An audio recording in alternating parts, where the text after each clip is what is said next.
You were one of the few guys on this team who played against Tennessee 3 years ago. What do you remember about that game? It was a lot of fun. It was definitely a lot of fun. We had that delay because I think of the thunderstorms. Yeah. That was pretty cool. I've never actually experienced a game delay, personally. And it was a little hot, but not bad. But a lot of my family was at the game. It wasn't very far, and it was really intense, especially like in the beginning. And it was loud. It was rocking. It was one of the most ecstatic stadiums that I had ever been to. Like, it was just an incredible atmosphere, and it was a lot of fun to go to that game. And I think our uniform combo was pretty sweet that game too. With just green helmets, but the rest of it was white. I thought that was pretty cool. Is that what it was? Yeah. That's always important. That's just one of the things I remember. I took a picture with one of my friends, and I have it framed in my house because it was cool. Nice. As an Alabama guy, growing up, did Tennessee have an allure as a program? They've kind of dipped. I remember when I was young, it was Peyton Manning and T. Martin, and being a guy from the SEC country, was there an allure to Tennessee football for you? Well, Tennessee has always been kind of a big thing. Obviously, that they're a great program. But what's funny is that being in Alabama, it's like the state is basically divided, Auburn and Alabama, but the one thing they agree on is to hate Tennessee. Okay. And so that's one thing that I definitely remember. And some of my friends from back home, they still carry that joke, and it's like, you guys better beat Tennessee. Like, I can't stand them. It's like, you don't have a reason not to, but whatever. Right. It's just kind of a thing, I guess. Nice. Rocky Top, what do you feel about that song? I hear you guys are playing it in practice. It's pretty catchy. You hear it, and I still remember when the crowd was chanting it when we went to Tennessee that one time, so it brings back that memory a little bit. And overall, I don't necessarily care for it, but it's a good one. You won't get to hear it this Saturday, right? I think it'd be funny if they did play it, but no, we won't hear it. They might chant it or something. Right? I don't think the band's coming. I don't know. I don't think the band. How would you even figure that out? If the band's coming? Yeah. I bet Dave knows. That's something that they got to. I think they probably have to book that in advance. I don't know. It would be cool if they did. I want to hear that song again. I want to hear them play it again because it was pretty cool. I like it. Rocky Top is good. Anything that you can take from that game, or are they totally different?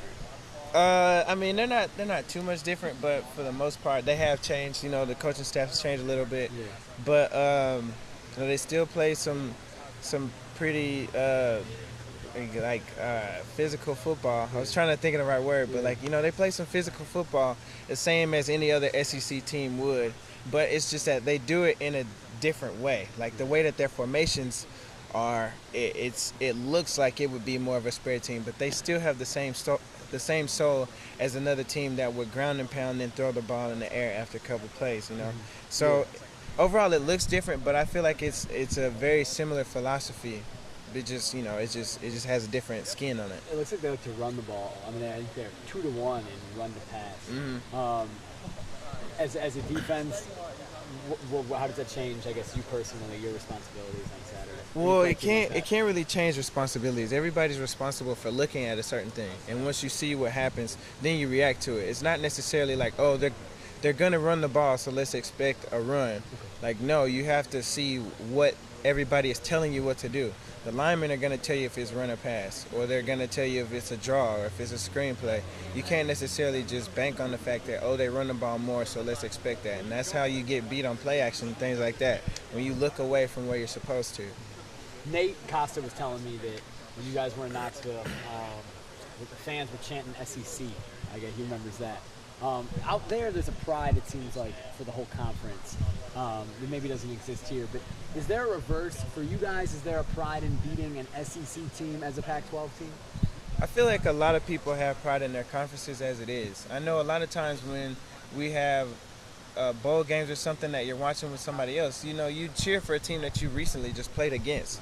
And I think it's more of a fact that you have more of an association with this program than you would anything else. So it makes all of you look better. Like, if our team were to beat their team, then that makes the pack look good.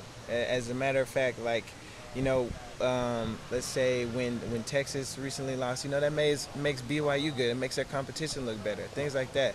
So you want to chant for the people that are in your conference because that makes all of you look better. And I think that has to do with what you were saying, like why do people possibly have that pride in you know their conferences? Right. You guys lost your last two against SEC teams, Auburn and LSU.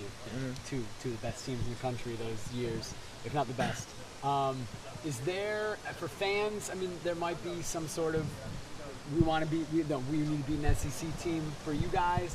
Does that matter at all? Do you look at that? Well, see, you got to take into account that this is a whole nother season. Like, yes, that happened, but that was also like, you know, that's like 2 seasons ago. We can't really focus on that. What's happening right now is the fact that we have an opponent that we're about to play, and we have to prepare for them like we would anybody else. And to focus on something that happened so long ago that not even all of us had anything to do with, like that's not necessarily being fair to us this year as we're a different team. We're a different team than we were last year. And we got a lot of returning people, but we also have new people. We have different schemes, things like that. So nothing's ever the same. It's always going to change.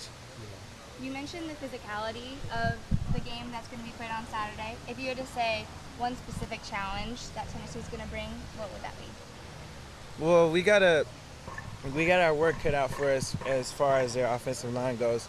A lot of big guys, and they really know how to push. They're very athletic, so that's going to be a challenge for our D-line, and I know our D-line is up for that challenge. But we also have our linebackers who are going to help them out, fill those holes, and if anything leaks out, that's what the secondary is there for. So, you know, these guys are going to come out there. They're going to try and push us around a little bit, but that's what most teams do. They have big people, so we're going to be ready for that. We got to go out there and we got to hit them, just like they want to come out there and hit us.